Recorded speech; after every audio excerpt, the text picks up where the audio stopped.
So let's start out with your name and what you did last weekend.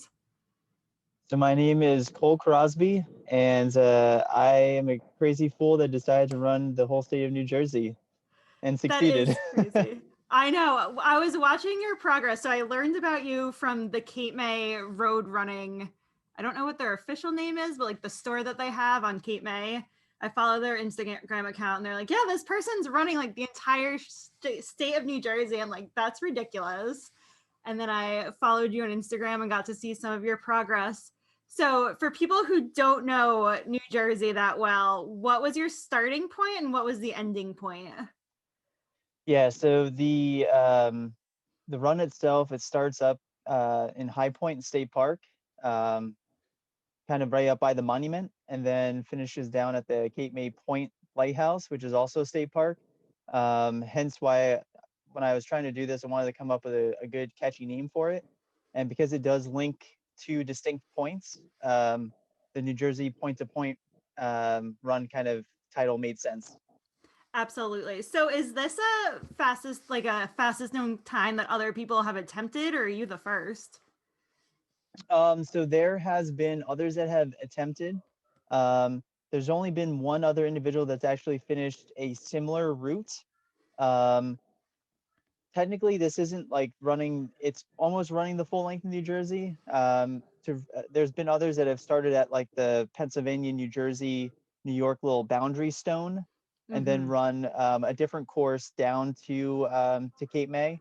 Um, but this really, my inspiration for this came from a documentary that I stumbled upon this time about a year ago.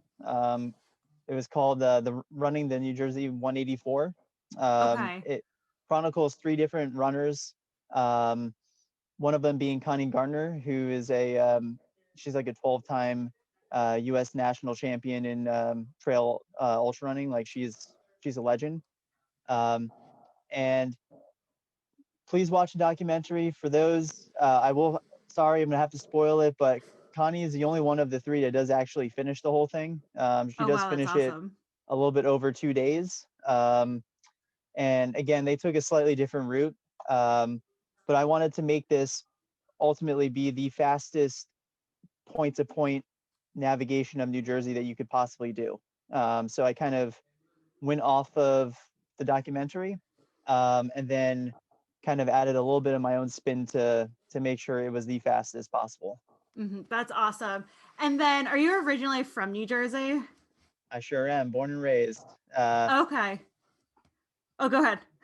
I was just gonna say, yeah. So I'm born and raised in Kingston, New Jersey, really close to Princeton. Went to South Brunswick High School. So yeah, I'm a local Jersey guy, and I'm back in the area, and been loving it. Been living here for the past 3 years is when I moved back.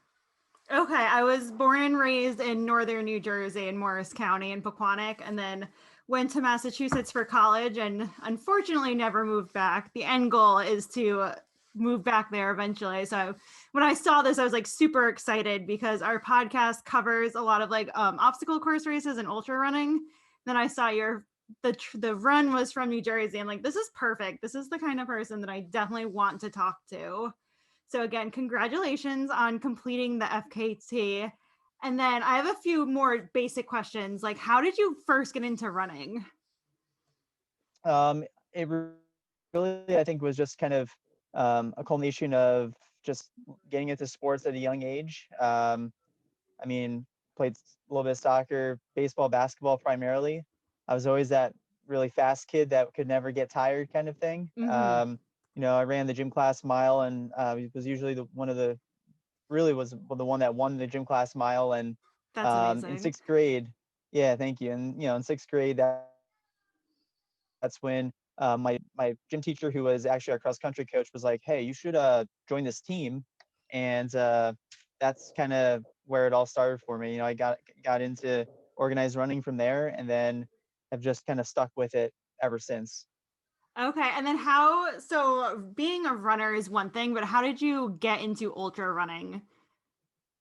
Um, it was a transformation for sure. I mean, progression. I started off it's funny, like looking back in high school, it's like 3 miles was like a long way for a race, you know? Mhm. And now it's like, oh, I just ran 197 miles. Like, what's the next thing? What's the next frontier? But yeah, I mean, so I ran a little bit in college. I got linked up with a kind of like a marathon training group, Okay. affiliated with a running store, and that's kind of at that time I was kind of dabbling into trail races. I was like, this is where it's going to be for me. And then there's a great runner. His name's Joseph Gray, out of Colorado. He's actually become a good buddy of mine, That's being on the awesome. USA snowshoe running team. We're teammates, and I was like, I'm gonna be like Joe. I'm gonna be a mountain runner. So I kind of like, and here I am training in Oklahoma. So I was working all up for those types of things, and then I was at that time also training for my first marathon, the Oklahoma City Marathon. Okay. And this is the type of guy I am, I guess. My wife, we have her family's in right on the Oklahoma Arkansas border, and Okay. there is a 50K race called the White Rock 50K. Its like title was like no fee, no frills, just bring a good attitude and have a great time.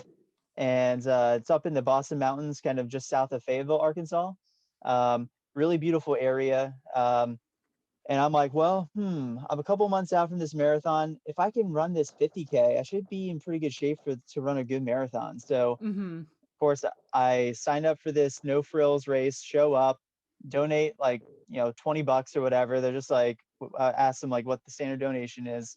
Um, toe the line, off I go. Don't know what I'm doing. Like, it was a really incredible run for me. I went out too fast. All I ate was M&Ms and a banana. Oh my Um, gosh. Drank a little bit of Gatorade out of my water bottle. Tanked pretty hard, but finished and set a course record, which still stands today because they changed the course the following year. So that course record will stand forever, which is kind of That's cool. amazing. So that's how I got into ultra running. It's like, okay, like I just hopped into it. Um, and then when I moved back out east for graduate school, I went to SUNY Portland for Okay. recreation administration. I met a gentleman named Ian Golden, he's with the Red Newt Racing, and owner of the Finger Lakes Running Company.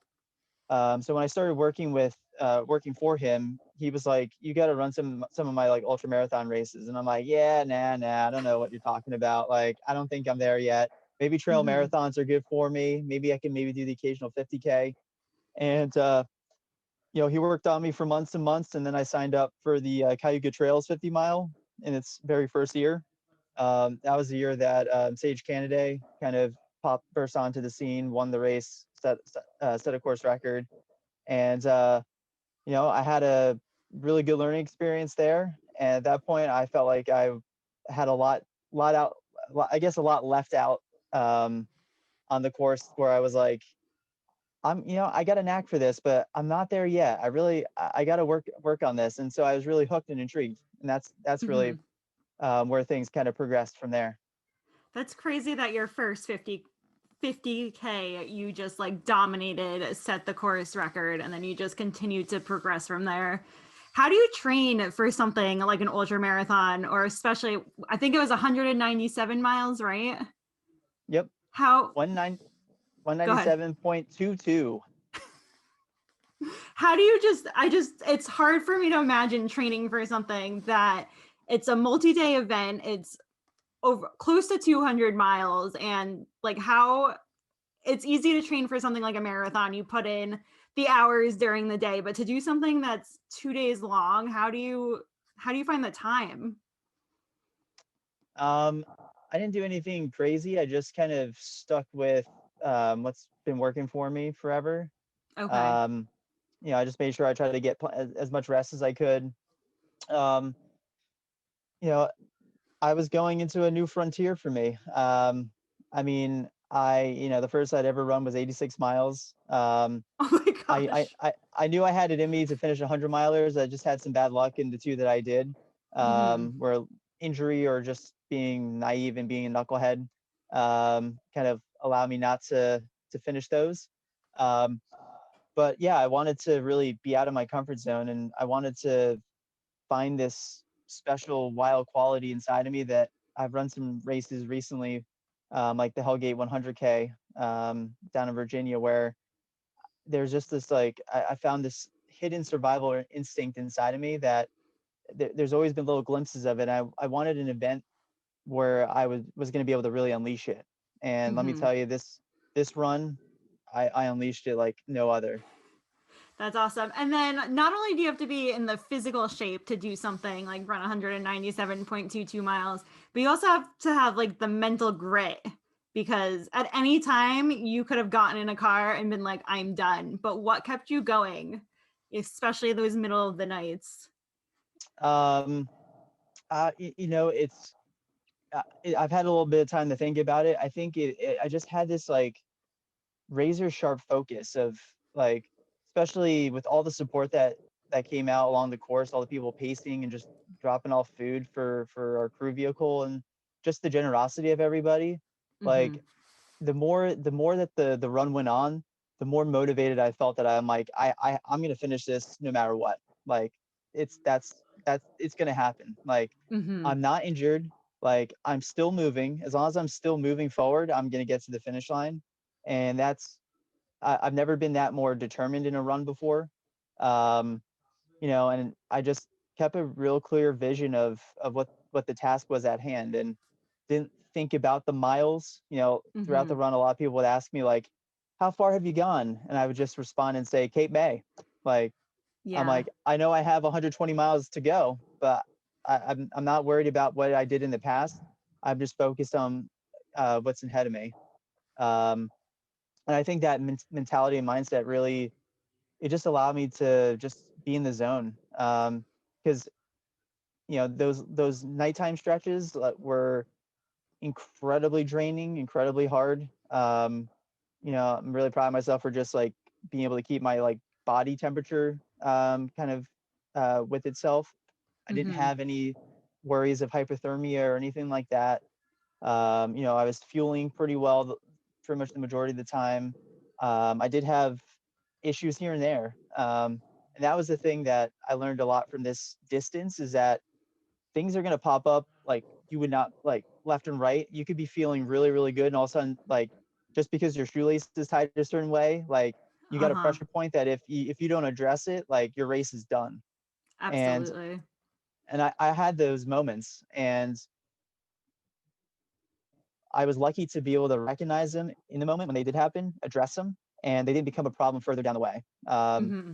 So that's the extent of really a lot of it. It's a real mental toughness, and not worrying about, because I think if you're like, all right, like say you're 50 miles in and you're like, oh my God, I have 150 miles to go and I'm feeling kind of crappy. Like I'll be completely honest with you. My legs didn't feel great even from the Hmm. get-go. Oh I no. had a hard time. I had a hard time sleeping the night before, just nervous energy, and coming into it already kind of tired. And after some of those downhill sections to start off the whole thing off of the highest point in New Jersey, I Hmm. mean, my legs were feeling a little bit toasty, and I'm like, oh, like if this was in a normal race that I would do, I'd be like, this isn't going to be a day. But I just didn't let that bother me. Absolutely. And I feel like so often, like the whole, okay, I'm just trying to get to Cape May, and not necessarily being like, oh, 150 miles. Oh, this should take me about 24 more hours. I think that's such an important mindset, because it's the end goal and not necessarily not the little steps, but like the steps that you have to take to get there. I still think it's incredible that you did this race. What kind of fuel did you have? What's like your go-to snack, or do you just kind of eat Yeah. whatever people hand you? Um, so I do like a lot of different types of things. In terms of my nutrition, I base it off of like kind of like palates. So like savory, like tangy, sweet. Mm-hmm. I love gummy bears. I love Black Forest gummy bears. Those things are magic. Ate a bunch of those. Chocolate oat milk was something that I had a lot, especially later on in the run, and that worked really well. Avocados were like the game changer. Like every every time I got to my crew vehicle, every 5 miles on the way, I'm like, hey, I need more avocados, more avocados. Like give me fatty foods, please. So that was a surprise, I think, to all of us. I didn't think that I was gonna be demanding that much that early. Hmm. But man, the fatty kind of foods like that and olives and stuff were like just incredible. And then I've been working with a company called Boone Nutrition. The energy gels, they have a very high calorie kind of gel. It's 130 Okay. calories. Um, Grapefruit flavors, goes down smooth. So I'll have those. I was using Tailwind too. So overall, I mean, I had a whole mix of stuff: Dr. Pepper, ginger ale. I mean, Hmm. I had some pizza at some points. I think that I had some French fries at another point. I mean, you name it. I mean, it's amazing looking back saying like theoretically I burnt 24,000 calories in that distance. That's Um, crazy. and I was consuming about 400 calories an hour. Hmm. It's just so funny how people. My boyfriend runs ultra like OCRs. He does like the world's toughest mudder. But last year we had a friend go for. He actually got third place with 100 miles in 24 hours. And when we first started, his nutrition was like mapped out to a T. And then somebody got pizza at like 2 a.m. and we're like, Javier, you want some pizza? He's like, yeah, I do. And just like all of a sudden like the nutrition just went out the window and he was getting faster. Like the pizza was not slowing him down. To hear you even say like, yep, I did this and that, and then once food just started coming my way, I was just like, yeah, you know what, I will eat some french fries. It's just so funny how your mind goes from like, nope, gotta stay focused, yeah, that sounds good, let me try that. So awesome. And then if somebody came to you and said, I've been thinking about running an ultra distance, what kind of advice would you give them? Do it. I mean, uh, it's what I've learned from this whole experience is that distance is just a number. Hmm. As humans, we're incredible beings. We're able to push beyond limits than could never imagine. Um, I mean, I used to think that running 50 miles was insane, and Hmm. now that's something that's in my wheelhouse that I can do very comfortably, and do that for in a very fast level, and or try to achieve a really high performance. And here I am doing something that I really wanted to go out there and do it and prove it to myself. And um, I look back and I'm like, honestly, I don't know how I did it. I got into this like almost like out of body experience where I was just this different person, like this primal side of me that was like what I was looking for, and it was on autopilot. Like I was Hmm. just the other part of me was just along for the ride. So Absolutely. so just do it. Like um, that doesn't mean just tomorrow wake up and go and run 30 miles. Um, but you know, I think definitely if you have a goal, like your goal is to run an ultra, um, the internet's a great source for training plans and ideas Hmm. for like how to go about these things. You know, put it on the calendar. Spend the time. What I always say, hone the craft. Um, you know, put in the volume, educate yourself, and you'll achieve it. You definitely can do it.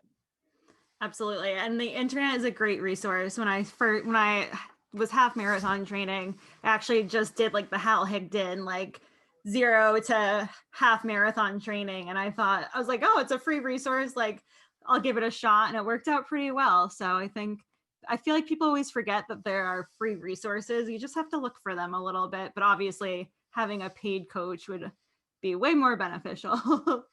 Yep, that could definitely help expedite the process. Yes. If you were to hear that somebody was going to do your FKT, would you try to go out again and beat them, or would you just kind of let somebody else take the take the title? Um, they can take it for now. I mean, what I've learned is that I definitely I think need more time to. I mean, how I feel from the result of this, I've never been more tired and spent. I mean, I lost almost 4 or 5 pounds of body weight Oh my gosh. um, just from it. So I think I,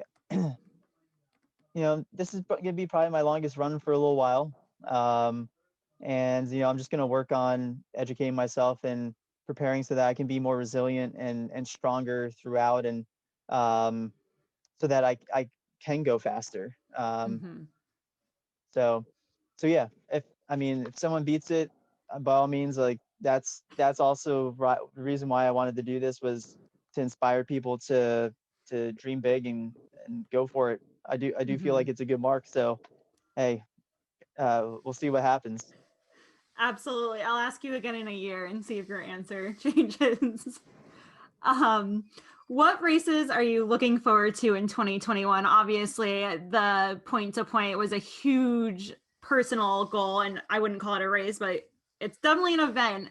Is there anything else big on your calendar for this year, or are you just kind of seeing what happens with COVID and Yeah, resting? there's so that's been the hard thing with I kind of had things planned initially for like 2020, and I'm like, Mm-hmm. is 2021 going to be like the 2020 like do-over? um which I don't know, because after running this now I feel like my priorities have kind of changed a little bit. And maybe I do another FKT. Maybe it's something that's a little bit more trail based. um you know I'd like to I'd like to start to really commit to the 100-mile distance. I think for a long time I've been kind of like riding this 50-mile 100K kind of range, and then dabbling just ever so slightly in the 100-mile. But I think that that's really my training for this run, was that I was training to run a really fast 100-mile run. Okay. Um, so because I felt like if I had that endurance, that leg speed, and then just kind of toned it down a little bit in terms of pace, Mm-hmm. then theoretically I should be able to hopefully finish, something that was maybe double the distance. I don't know. Okay. It's all an experiment, but yeah, ultimately I'd like to run, as races kind of come back, hopefully a fast 100-mile race, whether that's like a road or trail. Um, there's also, just maybe races that I've done in the past that I haven't gone back to in a while. Mm-hmm. Like for example, there's a race called the Can Lake 50 mile, which is around a Finger Lake, and that was really like my breakout race. Like I ran my personal best for 50 miles um, on that course in 2013, I believe.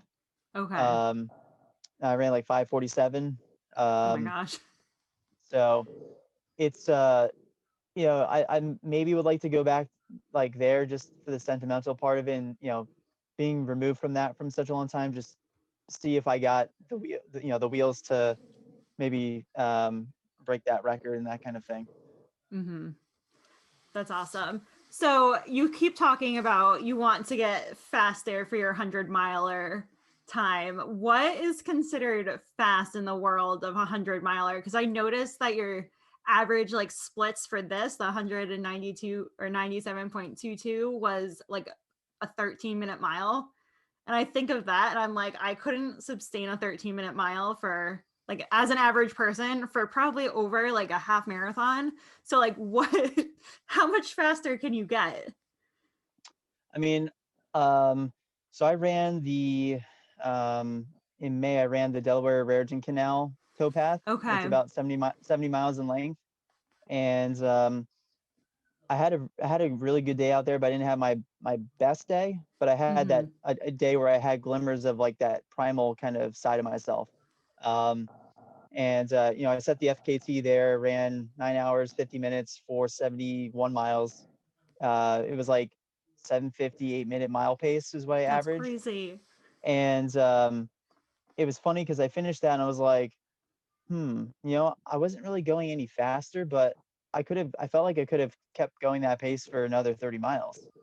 Um, so ideally, I'd like to, you know, run that pace. So, Mm-hmm. I think a big goal of mine is to try and run one of the fastest 100-mile times out there. Like set big goals, like I don't Mm-hmm. know if I'm gonna hop on a track and do this, but maybe on a trail, like a flat trail, like I'd love to try and run, a 12-hour, somewhere in the 12-hour range under 13.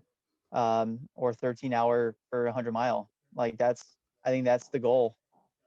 That is a huge goal, and I feel like you can do it considering the progress that you have made, especially considering 80 miles was the longest distance that you've completed, and you were still able to sustain such a quick pace for such a long distance. I saw on your Instagram that you snowshoe Oh yeah. competitively. What is that like? And how did you get Uh, into that? it's the best. It's I can't be more of an advocate for the sport. I love snowshoeing. It's my we can call it my secret sauce. It's the stuff I do in the off season that really gets me prepped and ready for a busy season of ultra marathon running. Um, I love it because there's athletes that are so diverse in their backgrounds. You got a guy like Josiah Middow, who's like a world Xterra champion. Okay. Um, you got guys that are marathoners and really fast road racers, and you got triathletes and like I mean just about every discipline. But they can do exceptionally well in snowshoeing, which is like is the coolest thing. So in many ways, in my opinion, for in terms of like a running side of stuff, it's one of the most diverse in terms of the types of athletes that get compiled into it. Um, and yeah, it's a little bit of a kind of crazy, funny kind of sport. It's almost comical, but it's incredibly entertaining, and the community is super tight. Mm-hmm. And I couldn't ask for a better community. And in terms of like when I got into it, when I was moving, I went to undergrad in University of Oklahoma, and then when I was moving back out east, I networked with a group in New Hampshire, Acidotic Racing, and they were like, "Oh yeah, you should definitely use some of our snowshoe races." Like, YouTube videos were starting to pop up during that time. Mm-hmm. I got myself a pair of running snowshoes, and that next winter hopped into my first snowshoe race, and did really well, and was like, "This sport is awesome!" And uh, yeah, and then the rest is history. I just love it. That's awesome. What kind of distance do you snowshoe? Is it like short courses, long courses, everything? Yeah, so it's primarily 5K and 10K. Like the Okay. national championship distance is 10K. Um, Recently, they've done half marathon and marathon, um, and there's starting to be more like ultra snowshoe kind of events. That's kind of I'm alluding to kind of also one of my next frontiers that I want to go into is I want to run some of the fastest times in some of the ultra distances in snowshoes, Oh my which goodness. there's not really a lot of world records I know of for 50-mile in snowshoe, 100-mile, that kind of stuff, but Mm-hmm. I want to set those marks. There's a really fast marathon mark that's set. I think it's like, don't quote me on this, but I think it's like 3 hours and like 6 or 7 minutes, somewhere around there. So it's Okay. virtually like you're running like a 7-minute mile in snowshoes, which is really fast already. Mm-hmm. Um, and to do that for a marathon is incredible. Um, but that's a goal that I want to try to chase and go after, and establish marks for 50K, 50-mile, 100K, 100-mile, and go from there. Just setting all the records. How deep does the snow have to be? Like, is it So the beauty of snowshoe running is that it doesn't have to be a lot. Also, the okay? access, like the courses that you can run, you can either run your favorite trails that you like to go to in the wintertime, Mm-hmm. um, or you can run around municipal parks. You can run if you have a big enough backyard, you can do loops in your backyard. You can go Okay. to golf courses if they allow you. Just call and make sure that they give you permission if you can. Um, it's it's really all of that. A couple inches. Usually, I'd say 3 to 4 inches is what you need as a base, because when your foot goes down, you want to make sure that you're not pulling up any of the ground underneath. Okay. Um, so yeah, like I would say 3, 4 inches is probably the very bare minimum, and then anything above that is all gravy there. So it sounds like snowshoeing is a lot more accessible than I thought it would be. Because I was like, oh, where do you snowshoe around New Jersey? But I guess really anywhere that allows you to. That's awesome. Perfect. Yeah. Those are all the questions I had for you. Do you have anybody you'd like to thank or any sponsors? Oh my goodness. I mean, I'd like to thank the whole state of New Jersey and everybody that watched the whole run itself. I Actually, mean, I had one more question for you. What okay, did you run on the highway? Like, where kind did of. you run? There were some big stretches on 206. Okay. So, um, you bring up a good question here. So, okay. Sorry So to cut what you was off, but when you no, said no, the you're whole state fine. of New So, Jersey, I was like, wait. so what was the most dangerous? It's like, Cole, what was the most dangerous part of this whole entire thing? Well, it's really funny because it's right where I grew up, Oh right by no. Quaker Bridge Mall, and I got to run with Anthony Russo, who's one of the three runners from the run in the New Jersey 184, Hmm. and that section all through the backside of Princeton and stuff was narrow shoulders. It's uphill. I knew it was coming because I've run there all the time. I do a lot of my training there, and I'm just like, it's getting closer to the 100-mile mark, and I'm like, oh, it's getting darker. I'm getting tired. Like, Hmm. it was just, it was just a really challenging part. And then you have to go across the bridge of Quaker Bridge Mall. No Okay. shoulder. We're virtually running in the median. Oh my gosh. People do this with extreme discretion. Luckily, we had support vehicles that were able to kind of like block off one lane with flashers and stuff, so it made it safer. But Hmm. it was not that was the one risque part of the whole thing. Everything else had pretty decent shoulders, and we were able to kind of manage. Hmm. Um, but yeah, it was a little bit hairy there for a couple minutes. That's crazy. Um, And then did you have to run over the Cape May drawbridge? um, we could. The more direct route that I picked was there's I guess there's like two bridges. I chose the bridge that's like further inland.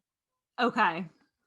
Um, because I know coordinating with the KME running company, with Harry and Mike, they were like, they were trying to see which bridge I was gonna come down, and I was like, I'm going to the closest one. So it was still really cool. Hmm. Um, I did get to take in the sights a little bit, but I was in such a hurt locker that Oh it was yeah. it was hard to really take it all in. Absolutely. No, I was actually wondering because I've driven over that Cape May Bridge so many times, and I think the safety rating on that bridge is like low, under 10 out of 100. So I just was curious if you ran on foot over that thing because I don't think I would. Perfect. No, I Okay, didn't do that. now who would you like to thank? And I won't cut you off this time. All good. I mean, I want to thank everybody in New Jersey and everyone that followed along.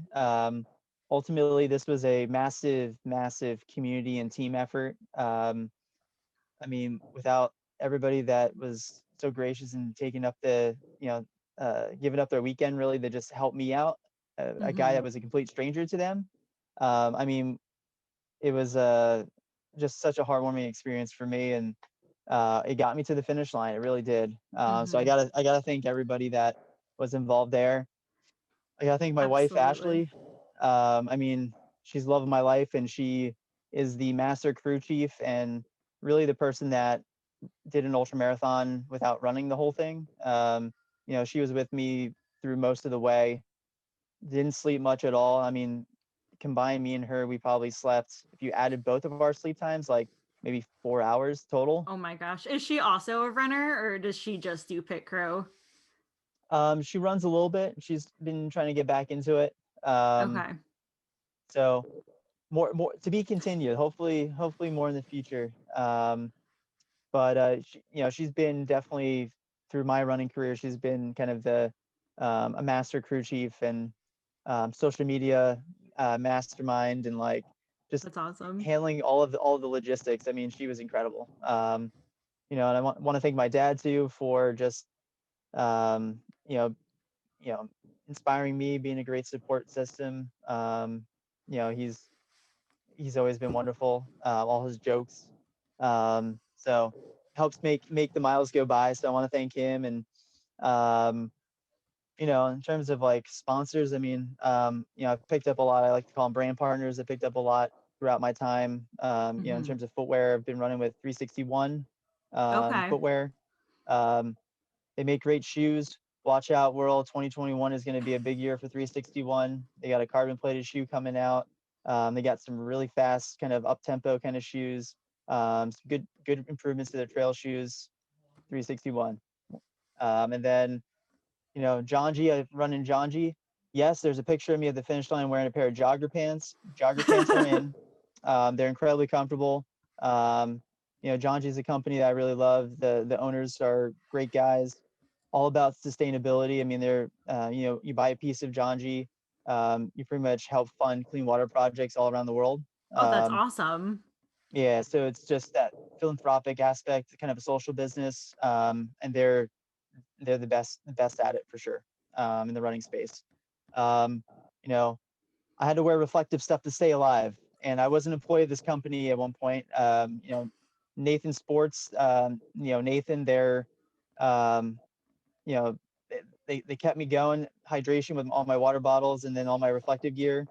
You know, without their support, you know, I don't think I don't think I would have finished the thing. So, you know, being able to see where I'm going and not get hit by cars, that's a huge a part of the game. Absolutely. What else? You know, Dion snowshoes. I mean, I didn't wear snowshoes for this run, but you know, Next time. yeah, exactly. You know, Bob Dion's been a great guy. I've been running Dion snowshoes for a long time. Fit Socks. That's my sock partner. They've been with me since 2012. Oh my Um, gosh. they're out of Alabama. They're kind of like an outdoor company. They are phenomenal.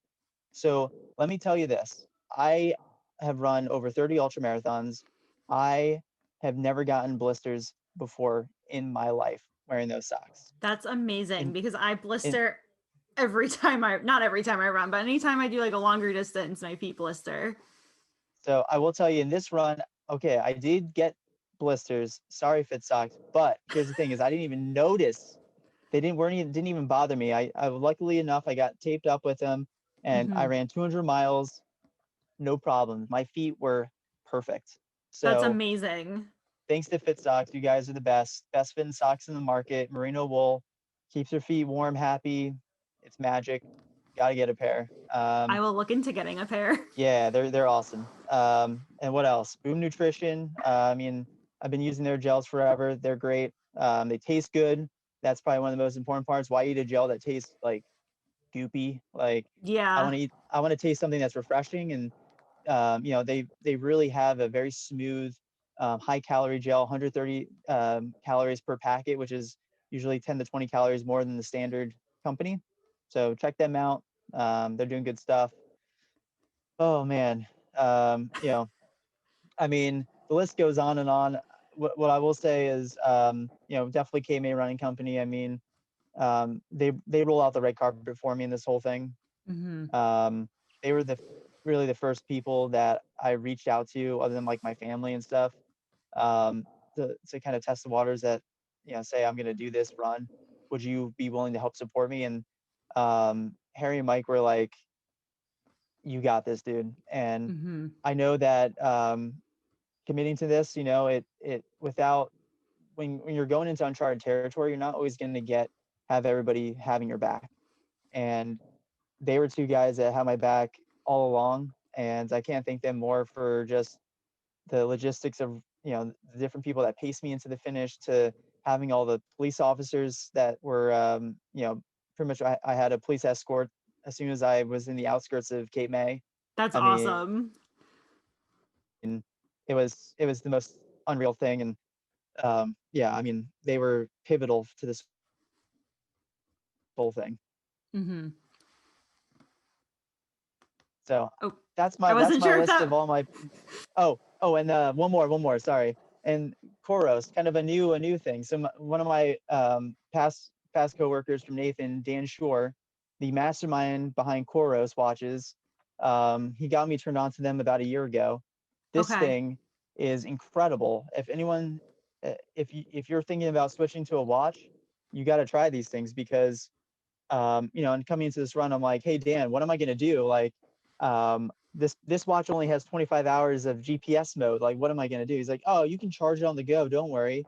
I charged this thing while I took a nap for like 40 minutes, Mhm. and when I finished the run and I woke up the next morning, I looked and it said I had like 58% battery life. That's amazing. That's when you know Yeah. it it's a legit watch when you can run the whole state of New Jersey with it. Yeah. So just saying for like, and like in terms of like accuracy and like battery life, like a cordless watch is pretty darn good, and they're easy to use because I'm not a rocket scientist, so it helps. So yeah, That's thank you awesome. everybody. Awesome. I have some like rapid fire questions all about New Jersey. So I've been stuck in quarantine in Massachusetts since July. So I've not been to the great state of New Jersey since then. So I just have a few kind of like funny questions. You ready? Bring it Okay. on. Taylor ham or pork roll? Neither. I'm vegetarian. Oh no. Okay. Well, if you were to call it something, what would you call it? You're in like that Um, central Jersey land. So do they call it Taylor oh, ham what or do do I they call call it it? I pork call it roll? pork roll. Okay. I thought you were going to say that. Favorite diner? Oh, Omega Diner. Classic. New York City or Philly? Oh, New York City all the way, baby. Devils, Rangers, or Islanders? Gotta go with the Devils because Devils are equal to me, equal to the Pine Barrens. So Right? I know. And they're the only ones that have not abandoned us in New Jersey. yeah, so true. Yankees or Mets? I'm not a huge baseball fan, but I'll say Yankees. Okay. And then Giants, Jets, or oh my gosh, what is the Philly football the Eagles. the Eagles, yes. Giant So, Giant Jets or Eagles? sorry everybody. I'm a big college football fan. I'm a Boomer Sooner, Oklahoma Sooner fan, ride or die. I've That's never fair. really been big on NFL. I did a couple years ago commit to the Indianapolis Colts just because when I used to travel around all the time, Indianapolis is actually a much cooler city than it gets credit for. Mm-hmm. So I picked them. So Okay, I'm actually a huge Green Bay Packers fan, so I'd pick them too. Perfect. Those are the only questions I had. I was like, what kind of fun things could I ask him at the end? But thank you so much for taking time out of your Thursday to talk with me. This was a lot of fun. And again, congrats on your fastest known time. That is a huge accomplishment, especially to run from the tip top of New Jersey all the way down to the peninsula. Do you have anything else you'd like to say or add? um, all I want to say for a closing remark is, just be a beacon. I want to start the hashtag. I like I, I that. did I did this as a way to unite people. I think there's been so much negativity out there in the world, and um, you know, as the event drew closer, I saw this as an opportunity to really be a inspiration and be a shining bright Mm-hmm. light to help guide the way to the future for us. And it's a very serendipitous thing because there's so many signs throughout the whole run where those little modes of inspiration were there all along. Um, and I did this also to inspire children, and maybe there's a future New Jersey runner out there that grows up and turns out to do something even more inspirational. So that's my hope. Awesome. Well, Cole, thank you so much. And I appreciate it. And I will, once this is up and ready to go, I will reach out to you on Instagram. Sounds great. Thank you so much. Have a great Perfect. night. You're welcome. Thank you. Have a good night. All right. Bye. Bye.